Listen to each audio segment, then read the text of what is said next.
guys, I am super excited for our girls trip, but I was looking at the thread and I didn't see that Becky was on there. Oh yeah, we didn't invite her. We didn't think she'd feel well enough to do anything. Okay, I think that we should invite her. It would be more hurtful if she saw all of our pictures on Instagram and see that she wasn't even invited. Would she even be able to do anything though? Oh, I can check right now. Yeah, this resort has a ton of different accessible things she can do. Okay, but I just want to be super active on this one. Well, we can do a mix of both. I'm sure she'll It's be just fine with inconvenient. that. It's inconvenient when she needs to take a break. No, actually, you're right. It is inconvenient for her. I know she already feels bad holding you guys up, and she usually wants you to go on without her, but she shouldn't feel that pressure on top of already feeling sick. I'll just stay back with her whenever she needs a break. That's fine with me. Okay, fine, we'll invite her. You know what? I think I am going to skip the trip this year. I'm gonna go. Bye. Hey Diva, we're calling you down into the Slation for the transvestigation led by Detective Fierce. When I ask to be your friend, understand I'm not asking to text every day. I hate that. As a matter of fact, I'm asking if I can come to your house and be quiet for a long time and then ask an unsettling question after about 45 minutes of that silence. So, if you're not down for that, I don't know.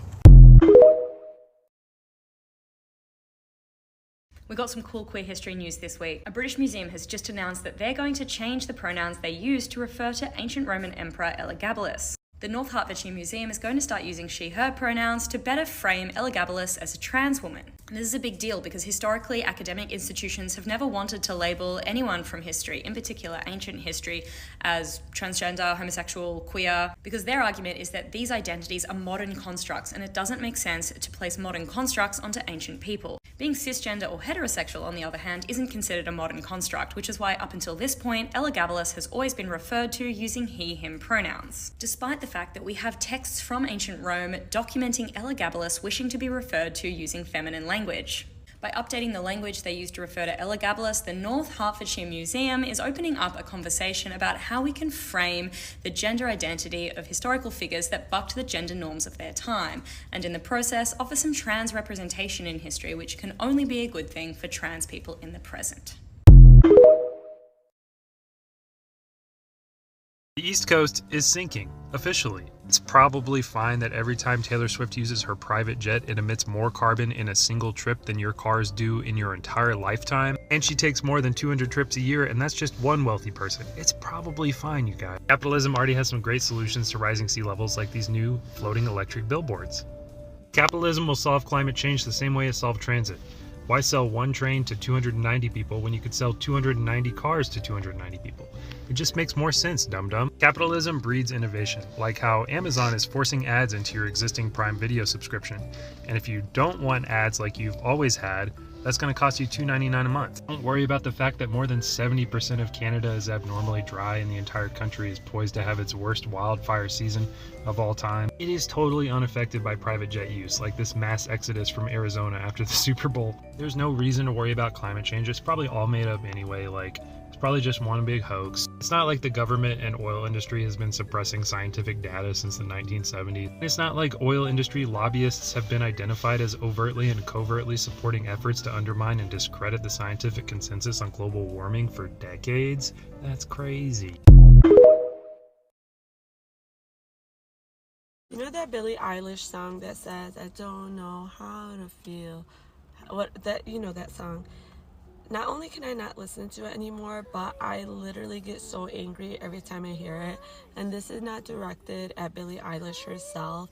It's just directed at all the girlies, the Barbie girls who dress all up in pink for women empowerment and women's rights.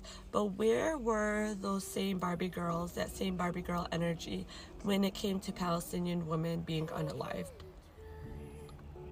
Where was that Barbie girl energy when pregnant women were giving birth without proper medication, without hospitals that were sanitary and safe because they were being bombed by Israel?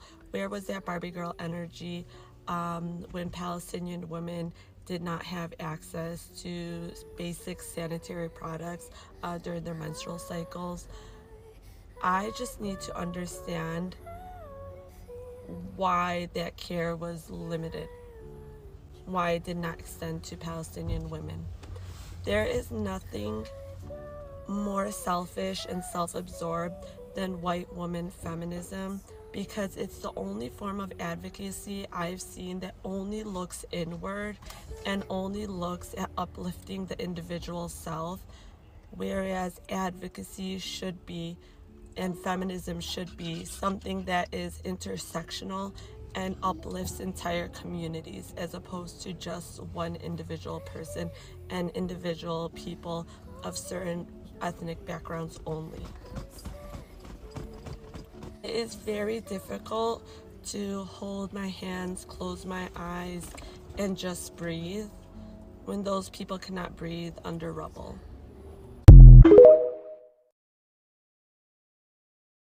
I hate those people that are like, oh my God, why do y'all make everything about sexism? Why do y'all make everything about racism? Why do y'all make everything about colorism?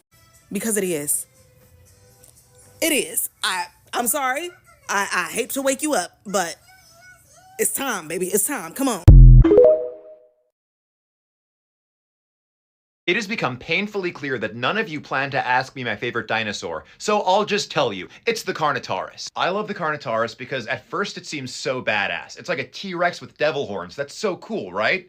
And it is, until you see its hands. Now, before I show you the Carnotaurus's arms, I just want to remind you what the T-Rex's arms look like. The T-Rex, who famously has comically small arms, looks like this. These arms are small, but they at least have claws at the end of them, so there is a practical use for them. They can grapple onto prey. Now, compare that to this. Look at this! What are you gonna do with those? There's no claws. Those are human baby hands. And to make it even worse, scientists believe that the Carnotaurus's arms were entirely vestigial, meaning that it couldn't even move them, so they were stuck in this humiliating Naruto run all the time. I think the flashy devil horns are there to compensate for some insecurities it might have. Oh, also, the name Carnotaurus? It's a cool sounding name, right? It means meat cow. This is Baby Hands Meat Cow. I've been seeing a split in online trans communities between trans masks and trans femmes. And from what I can gather, it's from some trans masks and non-binary people putting all AFAB people on a pedestal as being empathetic and safe, and everyone that's AMAB is manipulative and tainted by male privilege. Like people looking for roommates that are AFAB only or looking to create in real life queer spaces that are AFAB only. And when these trans and non-binary people do this, they're lumping in trans women with cis men because they're predatory or unable to see what it's like to be a marginalized gender, which is really weird because trans women are a marginalized gender and are so oppressed by both transphobia and misogyny. There's literally a word just for trans feminine people to use, which is trans misogyny. And this group of trans masks and non-binary people and trans men are making it so that trans femmes are really distrustful of us. And rightfully so, because it's dehumanizing and transphobic to be reduced to your assigned gender at birth, and pushed out of spaces online and in real life because you're not the right kind of trans person. And the separation between our communities leads to some trans femmes seeing all trans masks and trans men as just as evil and misogynistic as cis men. And then rhetoric gets spread that trans men and trans masc people don't experience the oppression of being a marginalized gender identity, or that they don't experience transphobia or misogyny, which is different from trans misogyny. And I just want to be clear that I don't blame trans femmes for feeling this way. The root of this issue is trans misogyny within our own community. So what I see the solution as being is that trans mascs and trans men stand up for trans women, include the perspectives of trans femmes, trans women, and non-binary people in both our online spaces and in real life spaces, and to acknowledge our own biases, misogyny, transphobia, and trans misogyny in our own personal worldviews. And most importantly, to listen to trans femmes when they speak about their experiences. And I think that only when we can make trans femmes feel safe, that is when we're going to start bridging the gap between our two communities. Thank you for coming to my TED Talk. Go tell a trans woman that you love and support her. Surprise, motherfuckers.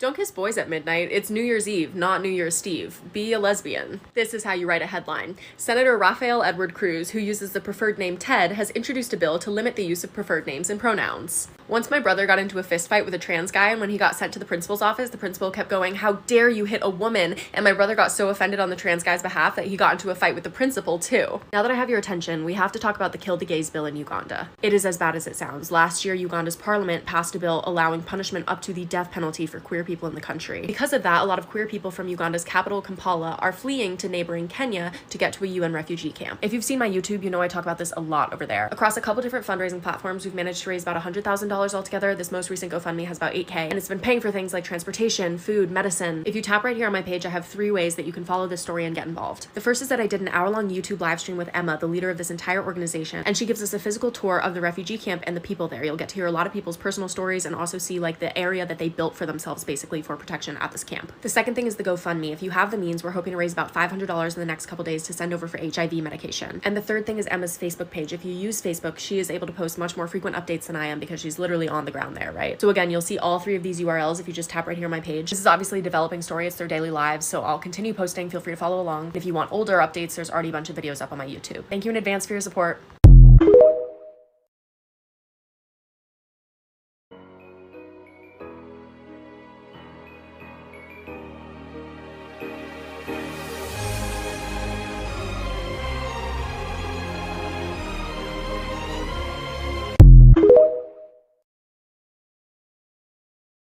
A new bill in Florida would require that all people in the state sign biological sex affidavits if they wish to update their driver's license. It would also end all legal recognition for transgender people in Florida. The bill, HB 1233, is horrifying, and it starts by defining sex in a way that excludes trans people. It places it at the beginning of all Florida law and uses that definition for the rest of every single law in Florida, essentially writing trans people out of the law. And then for some sections, like the section on driver's licenses, it states that any time that you go to renew your license, you're going to have to sign an affidavit that says what your assigned sex at birth was on your original birth certificate. Now, if you're a transgender and you sign that affidavit that states what your assigned sex at birth was, the state will then have record of that. They can then compare that to all of your previous driver's licenses and use that to compile a database of trans people in the state. Furthermore, they now will have an enforcement mechanism for all of their anti-trans criminal laws. So for instance, in Florida, the bathroom ban there, which can charge trans people for using the bathroom and put them in jail for up to a year, they can then just go look at the affidavit that you signed at the DMV. And remember, all people have to sign this affidavit, trans and cis people. This is going to affect everybody. This is a horrifying bill. It brings us closer to Russia 2020 or Hungary 2023, where their bills did the exact same thing. Florida has already banned 80% of all adult trans care, and people are already fleeing the state. This year, there are 11 anti-LGBTQ bills that Florida has put forward. Anyway, I write about all this. Please go read about it, and please let other people know what's going on. I just wanted to take a moment to highlight our beautiful Bisan.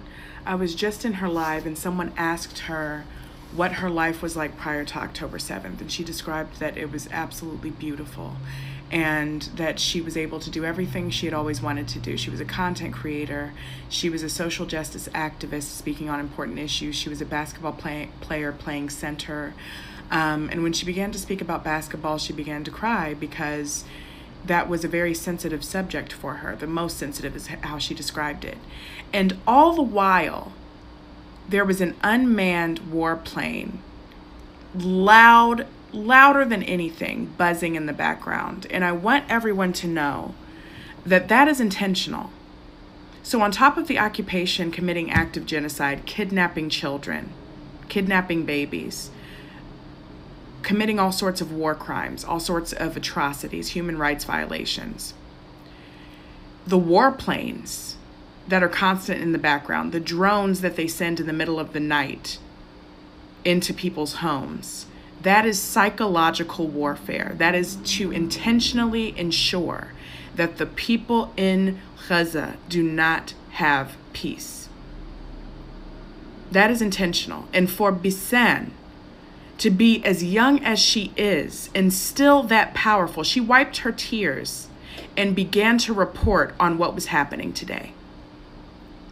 I don't think y'all truly grasp what kind of strength that actually takes. So I wanted to highlight her today. Bisan, you have changed the world.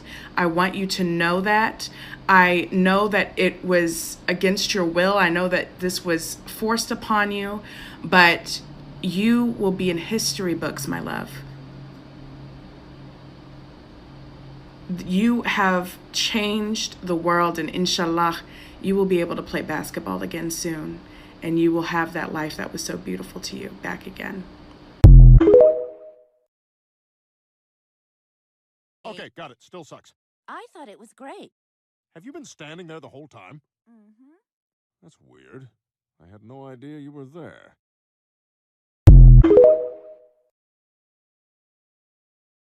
My favorite thing is when white people try to be rude to me and call me sir, because, you know, they perceive me as a black woman and they think it's the most hilarious thing in the world to call a black woman a man. Whole time I'm trans. So they'll be sitting there like, oh, have a good day, sir. And be waiting for a reaction. And I'm just like, are you gender affirming me right now? Like, stop. I'm gonna blush.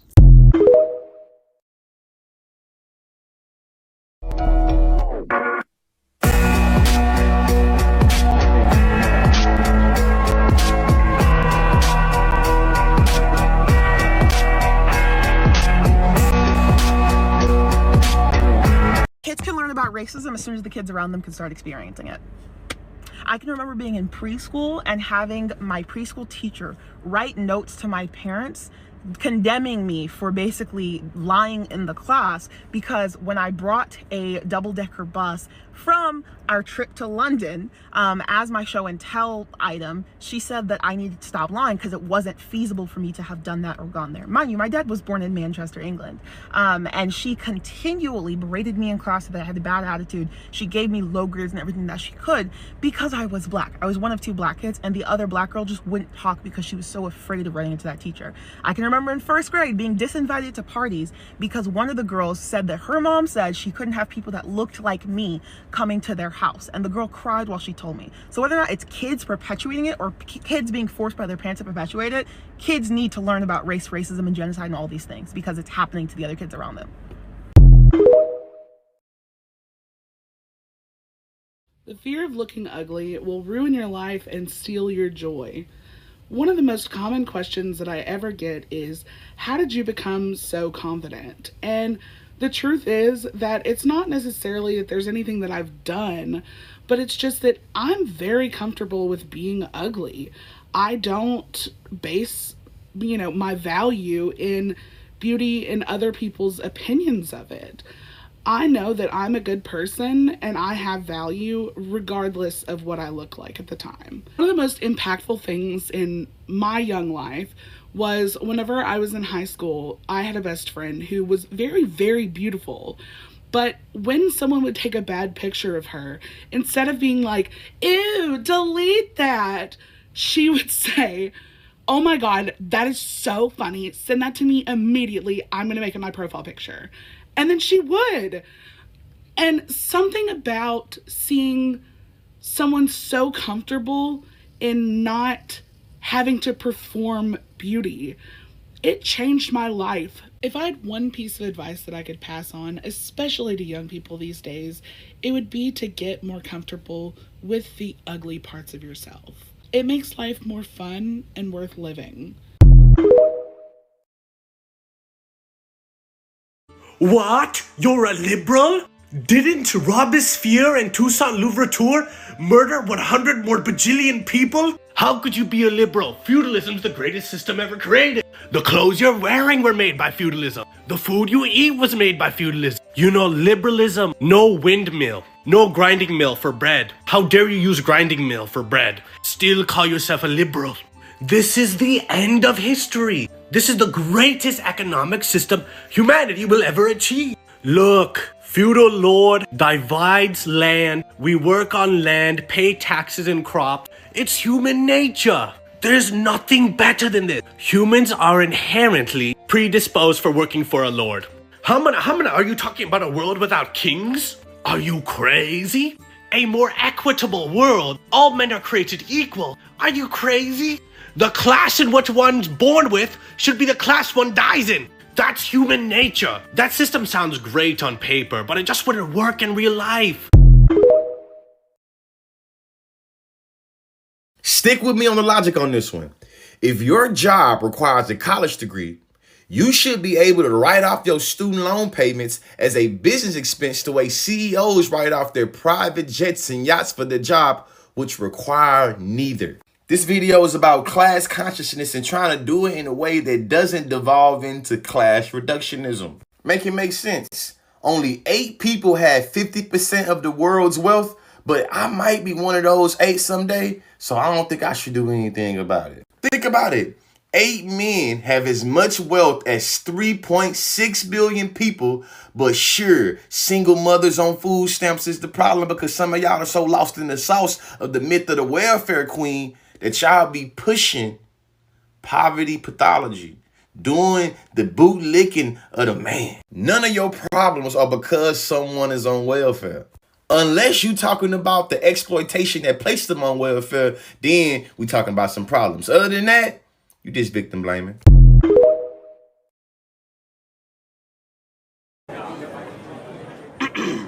All y'all going to hell. What? You right there. Hell. You. Hell. You. Hell. Yeah, I said it. Who are you to tell me where I'm going? Who am I? No, my son, who are you? You are a sinner. So you're just gonna judge me? Oh, no, I'm not judging you. What I'm saying is, you're going to hell. Course of the few months, we've seen an escalation of these protests. We're talking about slashing tires, breaking windows, and even throwing paint at some ministers. The question to you is, do you support what some consider a more radical take? I think we need to have a conversation about what constitutes violence. Why is it okay for business leaders and politicians to displace indigenous people and raze entire forests in order to drill oil or harvest lumber? And that's not considered violence, but slashing tires is.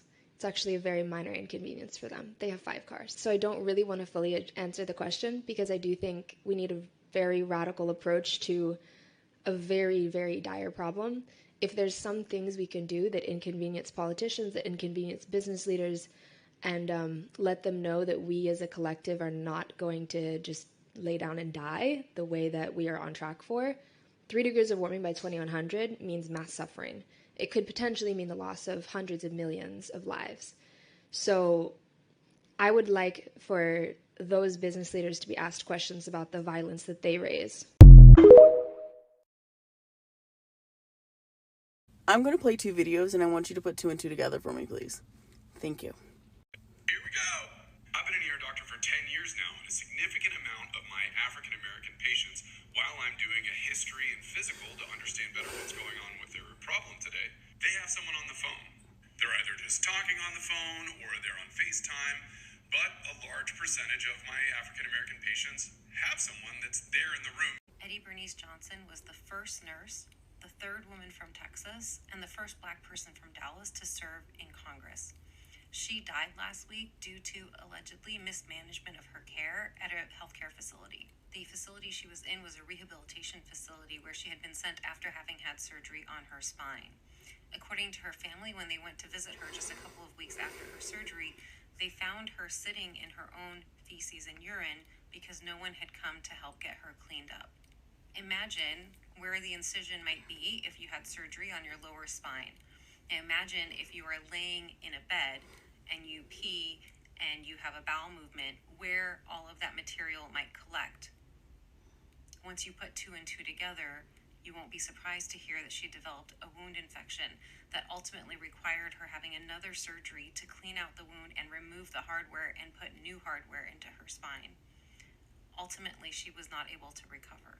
The first surgery was September 7th, the second surgery was September 25th, and by mid-December, she was sent home on hospice care. One of the most dangerous places to be as a Black person is in a medical setting alone. And it doesn't matter what status you have in society, being Black in a medical setting can kill you. Although, to be quite honest with that doctor, I don't think his question was sincere at all.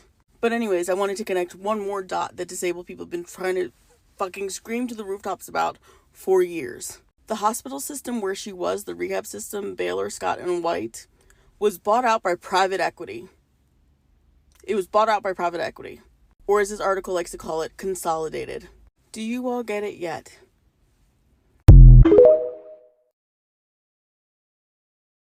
This comment reads, the question didn't seem sincere. Thank you for this video. Best response yet. He's not sincere. This is not the first time he's done this. This was him at the height of public awareness around the pandemic. Where did all the bad COPD patients go? I've been an ER doctor for 10 years, and before COVID, pretty regularly, we would have people come in, like breathing really hard. They have pursed lips, they're tripoding, they're wheezing, their oxygen levels are low, their carbon dioxide levels are high. And since COVID, I don't really see it that much. Is this the same for you? My running hypothesis is there was a natural selection event and they didn't make it. Or are we just doing a better job of not spreading respiratory illnesses? Or is it a combo? They were dead. The COPD patients were dead. And he joked about it being a natural selection event. When he got blowback for this, he just said it was all a big joke. He likes to sea lion, particularly with marginalized groups facing potential death in medical settings. It just seems all to be a big joke to him.